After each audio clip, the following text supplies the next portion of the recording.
पुस्तकाचं म्हणजेच इस्लाम the ultimate art of living या पुस्तकाचे लेखक अर्शद भाई शेख यांना विनंती करतो की या निमित्तानं लेखक म्हणून त्यांनी आपलं मनोगत व्यक्त करावं.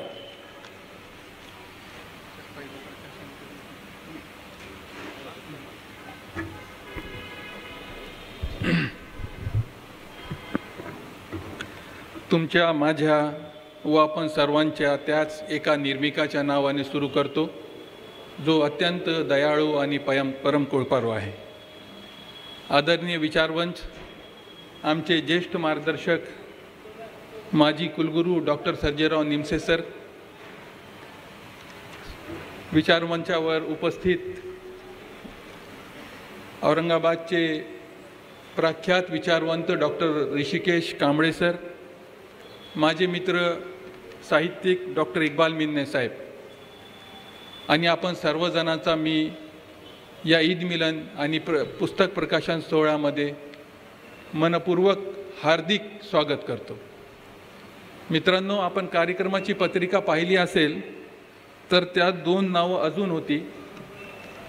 ॲडव्होकेट असीम सरोदे त्यांच्या तब्येतीमुळे येऊ शकले नाही आणि दुसरे जे महाराष्ट्राचा बुलंद आवाज आहे निरंजन टकले साहेब, आज त्यांची पोलीस इन्क्वायरी लागल्यामुळे पोलीस इंट्रोगेशन चालू असल्यामुळे ते सुद्धा उपस्थित होऊ शकले नाही. कार्यक्रमात पाऊससुद्धा आला. याचा अर्थ असा होतो कोविड आलं तर मला या विचारधाराला लिहिण्याची संधी मिळाली आणि गेल्या 5 वर्षापासून मी हे पुस्तक लिहित होतो. आताच हे पुस्तक संपलं आणि आपल्यासमोर मी प्रस्तुत करत आहे. या विचारधारेत असं सांगितलं का आपण कोण, म्हणजे माणसात स्वतःची ओळख करून दिली, त्याच्या निर्मिकाची ओळख करून दिली. मग निर्मिक म्हणतो तुम्ही कोण, तर तुम्ही या सृष्टीवर प्रत्येक व्यक्ती, इथे बसलेले कांबळे असो, लोखंडे असो, कुलकर्णी असो की निमसे सर असो, विदाउट एनी कास्ट और रिलिजन, प्रत्येक व्यक्ती या सृष्टीवर त्या निर्मिकाचा प्रतिनिधी आहे. म्हणजे he is a governor to God.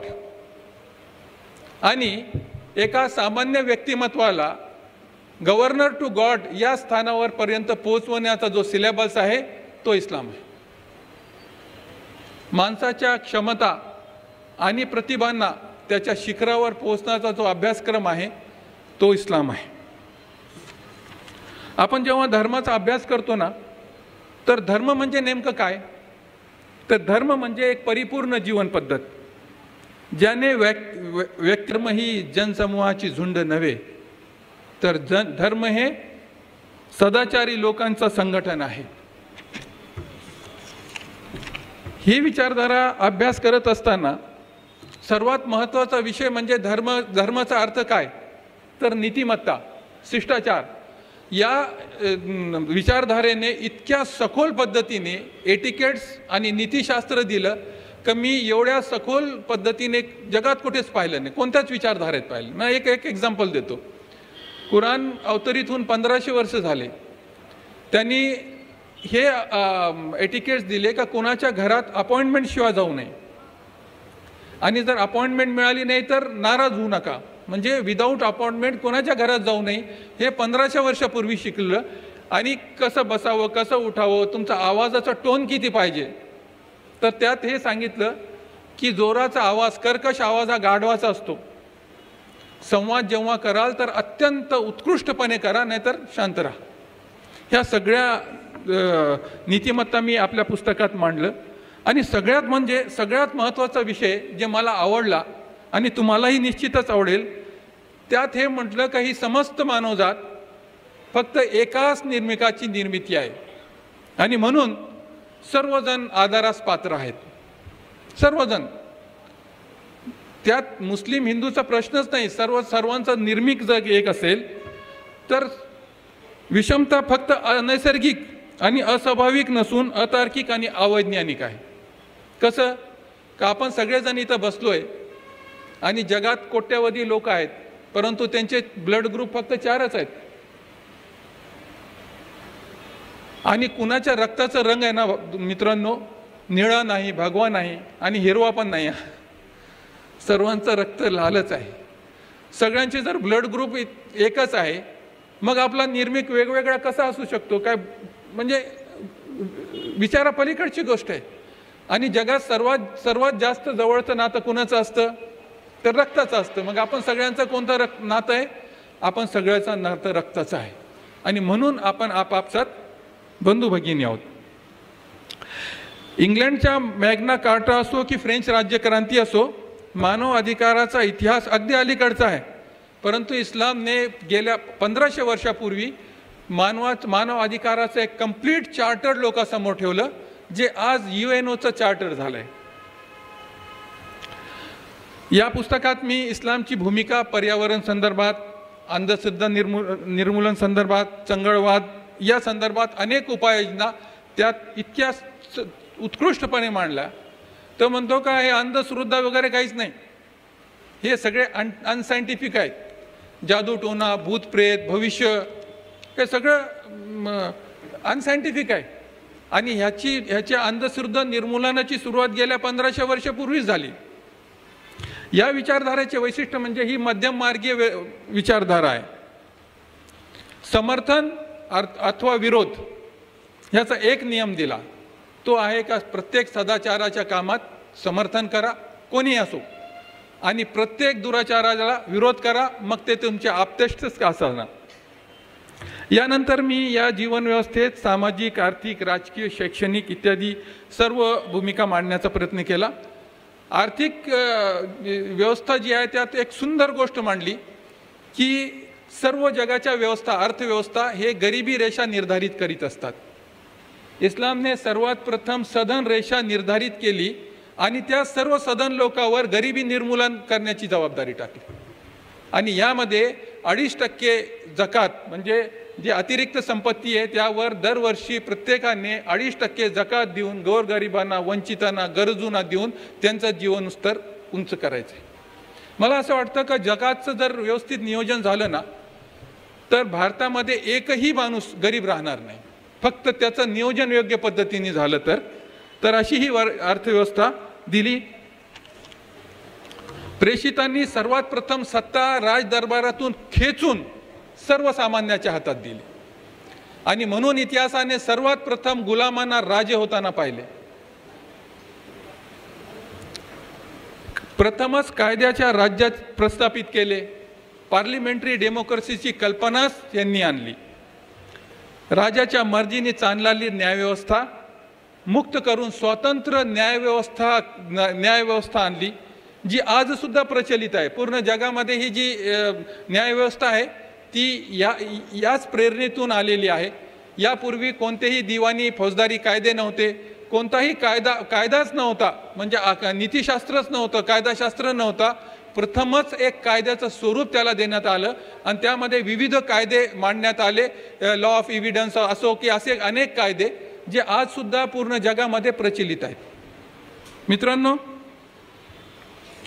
आज सुद्धा आपल्या न्यायव्यवस्थेत जे शब्द आहे ते जसे का तसे घेतले. म्हणजे अदालत हा अदलपासून निर्माण झालेला आहे. अदल हा अरबी शब्द आहे.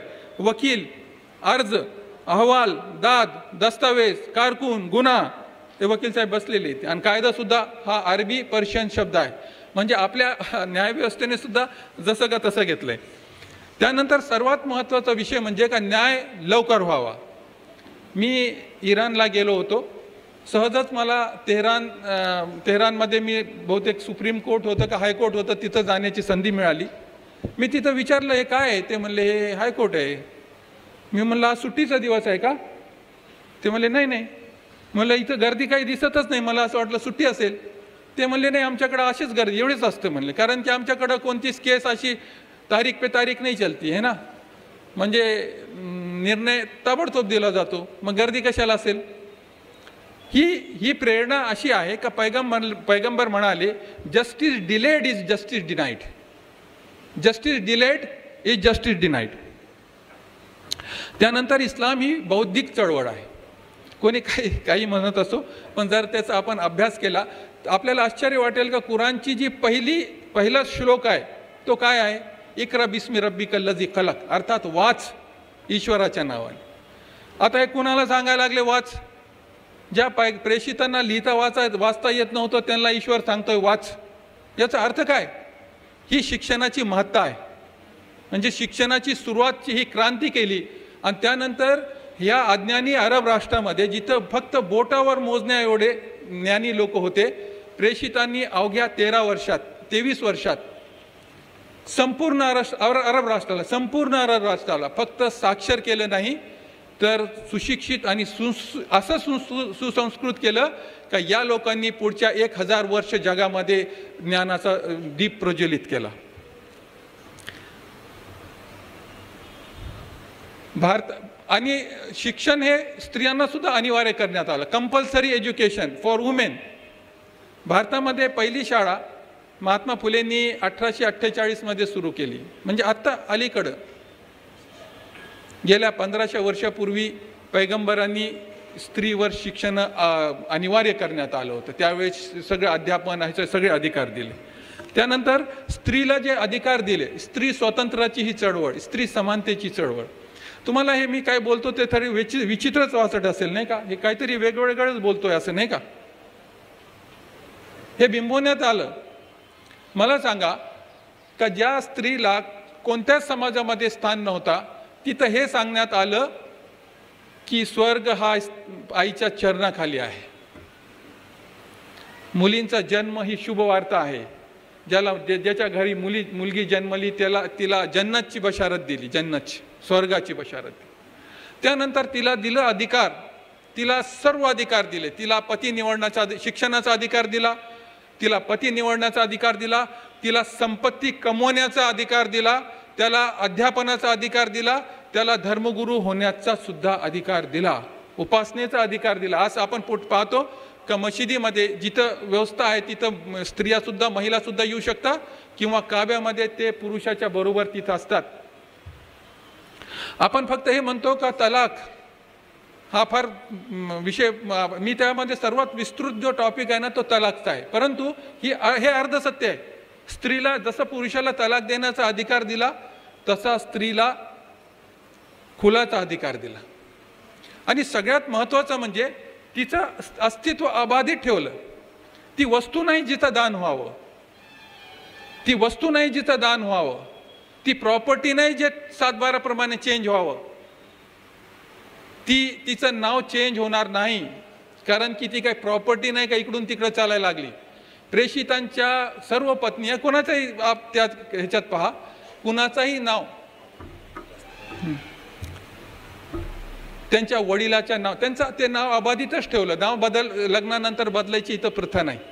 जर इस्लामी फिलॉसॉफीचा आपण अभ्यास केला तर आपल्याला असं कळेल इस्लाममध्ये इस्तिहादचा अर्थ असा होतो, एक फार व्यापक शब्द आहे. त्यात अर्थ होतो इनोव्हेशन, रिसर्च, क्रिएशन, हे सगळे शब्द मिळून एक व्यापक शब्द होतो.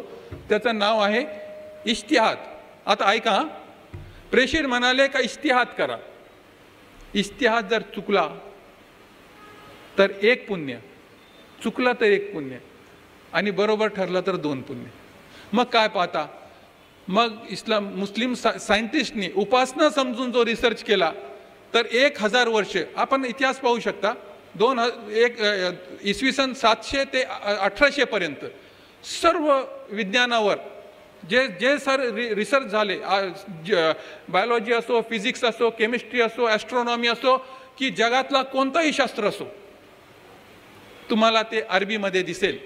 तुम्हाला अल्जब्रा अरबीमध्ये दिसेल. हे सगळे जे आपण वाचतो याबद्दल प्रख्यात संगीत तज्ज्ञ पद्मश्री डॉक्टर विजय भाटकर यांनी म्हणतात की अल खारिजीनी जर अल्जब्रा विकसित केला नसता तर आज जगाने कॉम्प्युटर, इंटरनेट, मोबाईल आणि डिजिटलायझेशन पाहिलं गेलं नसतं.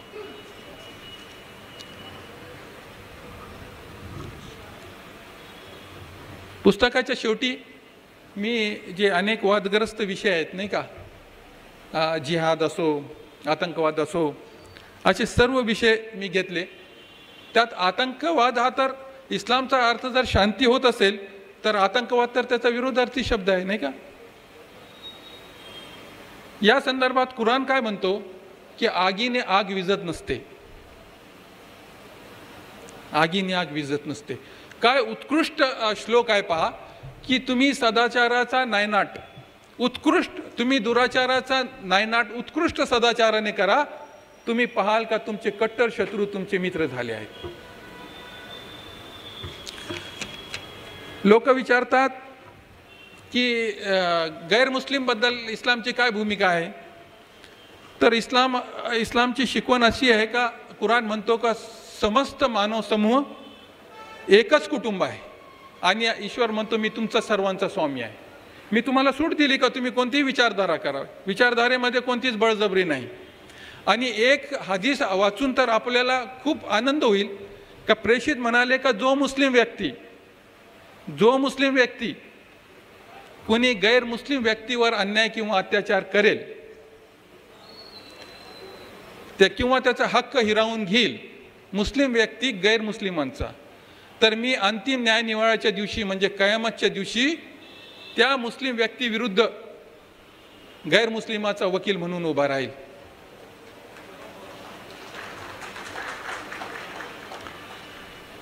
इस्लामची उद्घोषणा आहे का एका निष्पाप माणसाची हत्या ही समस्त मानवजातीची हत्या आहे, समस्त मानवजातीची हत्या आहे. जिहाद सत्य, शांती आणि न्याय प्रस्थापित करण्यासाठी केलेल्या प्रयत्नाचं नाव आहे. किती सुंदर संकल्पना आहे नाही. सत्य, शांती आणि न्याय प्रस्थापित करण्यासाठी केलेले प्रयत्न म्हणजे जिहाद होय. सडलेल्या, विक्षिप्त आणि मनोरुग्ण मानसिकतेचा दुर्गंध यांच्या मानसिकतेची उपज म्हणजे हे लव जिहाद शब्द आहे. ज्याचे डोके फिरलेले असतात, जे मनोरुग्ण असतात, तेच असा शब्द विचार करू शकतात. कारण की धर्म म्हणजे नैतिकता, अनैतिकता म्हणजे अधर्म, आणि अशा अधर्म कोणता धर्म कसा शिकू शकतो बरं. इस्लाम आणि आध्यात्मिक राष्ट्रवाद, इस्लामचा राष्ट्रवाद हा आध्यात्मिक राष्ट्रवाद आहे. मूल्यांच्या आधारे राष्ट्राची निर्मिती करणे. मित्रांनो, धर्म कोणताही धर्म ना माणसाला प्रेम, बंधुभाव, दया शिकवतो. जो धर्म माणसात द्वेष निर्माण करतो तो धर्म नव्हे, अधर्म आहे, तो अधर्म आहे. देशाला धोका धार्मिकतेपासून कधीच नसतो. देशाला धोका धर्मांधतेपासून असतो. ज्या लोकांना स्वतःचा धर्म माहीत नाही, कधी वाचलंच नाही, ज्याच्या विरुद्ध लढतो त्याचा धर्म माहीत नाही, तो कशासाठी लढतो ते माहीत नाही, आणि लढून काय साध्य करायचं ते माहीत नाही, असे लोक ना देशासाठी कॅन्सर असतात. असे लोक ज्या समाजात असतात ना त्या देशाला मग दुश्मनाची आवश्यकता नसते. असे लोक विनाशाकडे जात असतात, असे देश विनाशाकडे जात असतात. हे मला सांगण्याची गरज नाही, संपूर्ण जगाचा इतिहास त्याला साक्षी आहे. प्रेषितांनी फक्त तत्वज्ञान सांगितलं नाही, प्रेषितांनी एक आदर्श समाज निर्माण करून दाखवला. जे सांगितलं ते निर्माण करून दाखवलं.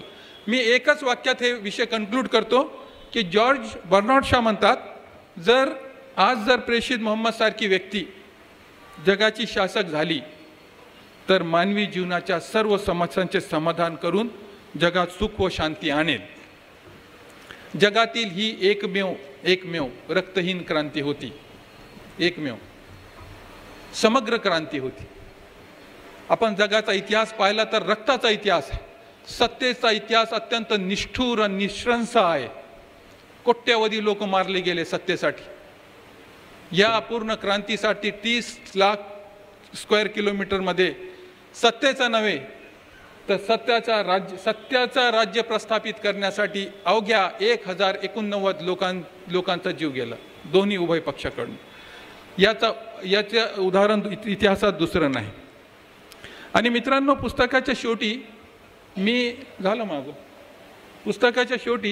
मी इस्लामोफोबिया हा मानला. इस्लामोफोबिया तुम्ही म्हणणार एवढा आदर्श, एवढं सुंदर मांडताय तुम्ही का, याची सगळ्यात सुंदर डेफिनेशन ना साने गुरुजींनी केली. साने गुरुजी म्हणतात,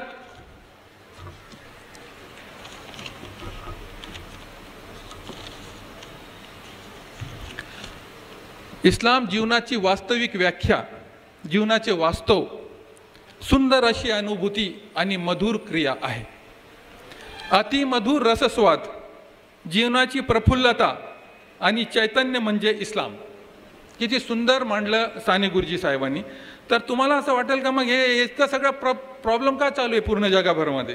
तर मी शेवटचा टॉपिक त्यात लिहिला आणि तो तुम्हाला वाचण्यासारखा आहे, कारण की बाकीच्या पुस्तकात तर मला इंटरप्रिटेशनला कुठे चान्स नव्हता, कारण की ते अधिकृत स्रोत्राकडून मला घ्यावं लागलं. तर पूर्ण जगामध्ये याविषयी इतका प्रचंड असंतोष का निर्माण झाला, शेवटचा प्रश्न. तर एक मल्याळम रायटर आहे, त्यांनी अत्यंत सुंदर मांडणी केली. त्यांचं नाव आहे रणजित माधवन. ते म्हणतात की जगाची जी ब्लॅक इकॉनॉमी आहे, म्हणजे हत्याराचा व्यवसाय, तो $10 ट्रिलियन पर इयर. भारताची इकॉनॉमी फक्त $3 ट्रिलियन आणि शस्त्रास्त्राचा व्यवसाय, हत्याराचा व्यवसाय $10 ट्रिलियन. आता हत्याराचा व्यवसाय करायचा म्हणजे काय करायचं? जगामध्ये अस्थिरता असली तर हत्यार विकले जातील, अस्थिरता नसली तर काय करायचं? अस्थिरता निर्माण करायची, लोकांमध्ये भांडणे लावायचे, तरच यांचे हत्यार विकले जातील, नाही? मग पोर्न व्यवसाय, दारूचा व्यवसाय, स्मगलिंग, असे अनेक व्यवसाय, या सगळ्यांची मिळून जी इकॉनॉमी होते त्याला ब्लॅक इकॉनॉमी म्हणतात. त्याची किंमत $230 ट्रिलियन दरवर्षी आहे. माधवन लिहितात आणि त्याच्या विरोधात इस्लाम उभा आहे आणि म्हणून ह्याला एवढी याविषयी चीड आहे आणि म्हणून ते प्रोपोगंडाच्या माध्यमातून सातत्याने इस्लामला बदनाम करण्याचा प्रयत्न करते. तुम्हाला वाटेल मग हे सगळे अरब राष्ट्रामध्ये काय चालू व धिंगाणा चालू आहे. याविषयी गिरीश कुबेरने 3 सुंदर पुस्तकं लिहिली. त्यामध्ये एक अधर्मयुद्ध लिहिलं. अधर्म, आता सध्या आपल्याकडे सुद्धा अधर्मयुद्धच चालू आहे. तर अधर्मयुद्ध लिहिलं एका तेलियाने. ते म्हणले हा काही विषय धर्माचा नाही, हा विषय तेलचा, इकॉनॉमीचा आहे. नाहीतरी धर्माला नेहमी लोक आड घेऊन करत असतात. विषय तर इकॉनॉमिक्सचा असतो ना, राजकारणाचा असतो, पैशाचा असतो. धर्माला तर ते आड घेतात. अशा रीतीने मी हे पुस्तक आपल्यासमोर ठेवलं. मित्रांनो, एक उत्कृष्ट जीवनशास्त्र आणि यशशास्त्र मी आपल्यासमोर मांडण्याचा प्रयत्न केला. मी त्याचं अनुकरण केलं. वेळ माझ्याकडं नाही आहे. मी 1-2 उदाहरण दिले असते, पण आता मी थोडक्यात त्याचा शेवट करतो. विषय असा आहे की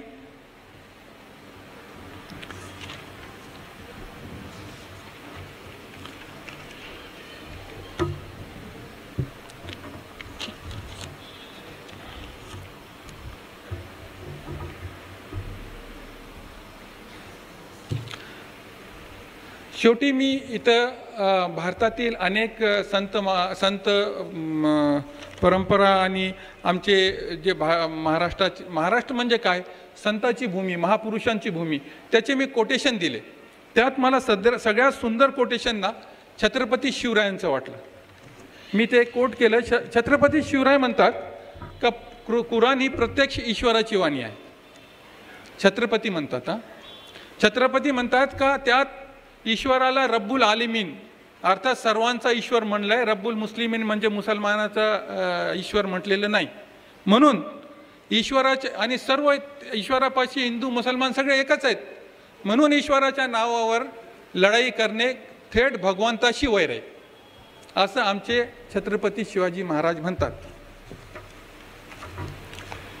आता आम्ही महाराजांच्या नावावर महाराजांची विचारांची पायमल्ली कधीपर्यंत करणार हो? ज्या लोकांना कधीच छत्रपतींची महानता मान्य नव्हती आणि सातत्याने या महापुरुषाला अपमानित आणि बदनाम करण्याचा प्रयत्न केला आणि करत आहेत, आता असे लोक आम्हाला छत्रपतींचा इतिहास सांगणार का? आता अशा लोकांकडनं आम्हाला शिवाजी महाराजांचा इतिहास समजून घ्यायचा का? जी पोरं शाळेत गेली नाही, ज्यांची अकलेशी कुठं भेट झाली नाही, आता अशा अज्ञानी लोकांकडनं पुरोगामी महाराष्ट्राने तत्वज्ञान आणि इतिहास शिकायचा का मित्रांनो? संत तुकाराम महाराज, संत नामदेव महाराज, संत एकनाथ, आमचे मिसाळ सर म्हणतात, ही सगळी संत परंपराने त्यांच्या अभंगातून कुराण मराठीतून मांडला. बाळासाहेब मिसाळ म्हणतात, मला ते नेहमीच म्हणत असतात का कुराण मराठीतून मांडला त्यांनी. तुम्ही पहा त्यांचे अभंग असे जसे का तसे उचलले. जसं संत तुकाराम म्हणतात, एक अल्लाह तू एक नबी तू. त्याचा अरबीमध्ये ट्रान्सलेशन असा होतो की ला इलाहा इल्लल्लाह मुहम्मदुर रसूलुल्लाह, असं का असंच. त्यानंतर भारताचे छत्रपती शाहू महाराज, त्यांनी त्यावेळेस कुराण लोकांना लक्षात यावं, समजावं म्हणून 25,000ची देणगी राजकोषातून दिली होती. महात्मा फुलेची तर सगळी प्रेरणाच इथून मिळते. तुम्ही महात्मा फुलेंना जर वाचलं तर ही समानता, बंधुता, न्याय आणलं कोणी भारतामध्ये? तर याच विचारधारेने आणलं मित्रांनो. मग त्यात मी अनेक परदेशी विचारवंताचा दाखला सुद्धा दिला आहे. मला विश्वास आहे की माझ्या या छोट्याशा प्रयत्नामुळे या विचारधारेविषयी अज्ञान दूर होईल. त्या योगे आपले पूर्वगुरू आणि असुरक्षा दूर होईल आणि आपले सहजीवन सुसह्य होईल व सुकर होईल आणि आपण सर्वजण एकत्रपणे चांगल्या प्रकारे नांदू आणि आपल्या भारताला एक महान राष्ट्र बनवू.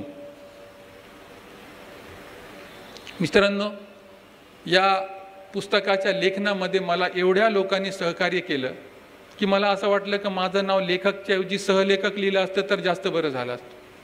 आणि एवढ्या लोकांनी याच्या प्रकाशनामध्ये मदत केली का मला असं वाटतं का मी कोपऱ्यात तरी जाऊन बसलो की काय. आपल्या प्रेम व प्रेरणेपुढे मला धन्यवाद हा शब्द फार तोडका वाटतो.